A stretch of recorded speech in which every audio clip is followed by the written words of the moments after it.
জয় নিতাই, জয় গৌর। বন্ধুরা, আজ তোমাদের সামনে নিয়ে এসেছি পূজা অর্চনা একটি ভিডিও। বন্ধুরা, ভুল ত্রুটি হলে ক্ষমা করবে। দেখুন, আমি প্রথমে গুরুদেবের স্নান করিয়ে নিয়েছি, তারপরে গা মুছিয়ে তিলক করে দিচ্ছি স্মরণে। এরপরে গুরুদেবের কাছ থেকে প্রার্থনা করে ভগবানের পূজার অনুমতি নেব। এরপরে বিন্দেজিকে স্নান করে তুলসী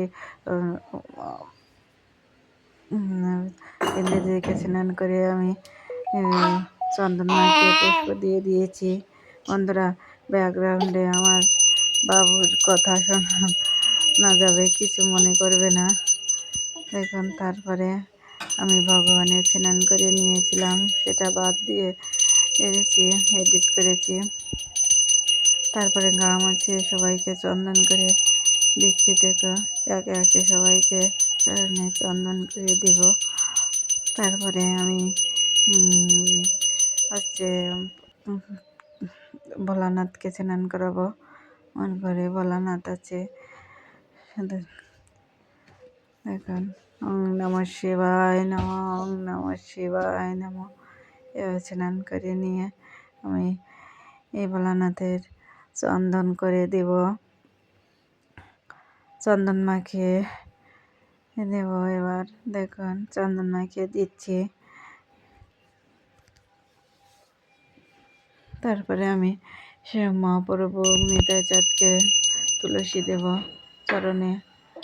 আমি মহাপ্রভুর চরণে তুলসী দিয়ে নিতাই চাঁদের চরণে তুলসী দিচ্ছি। এভাবে সবাইকে তুলসী দিয়ে নেব চরণে। তারপরে পুষ্প দেব। দেখো, আমি গোবিন্দর চরণে তুলসী দিয়েছি।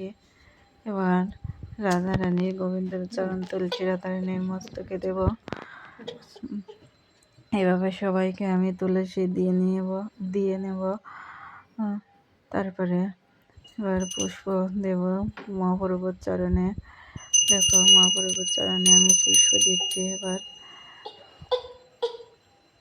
এখন নিতাই চাঁদের চরণেও এভাবে আমি পুষ্প সবাইকে একে একে দিয়ে দেব, দিয়ে পূজা। কিন্তু বন্ধুরা, আমি তোমাদের সামনে এই আরতিটা নিয়ে আসবো না, তাহলে ভিডিওটা আরও বড় হয়ে যাবে। তো অনেক বড়, অর্চনা করতে গেলে অনেক টাইম লাগে।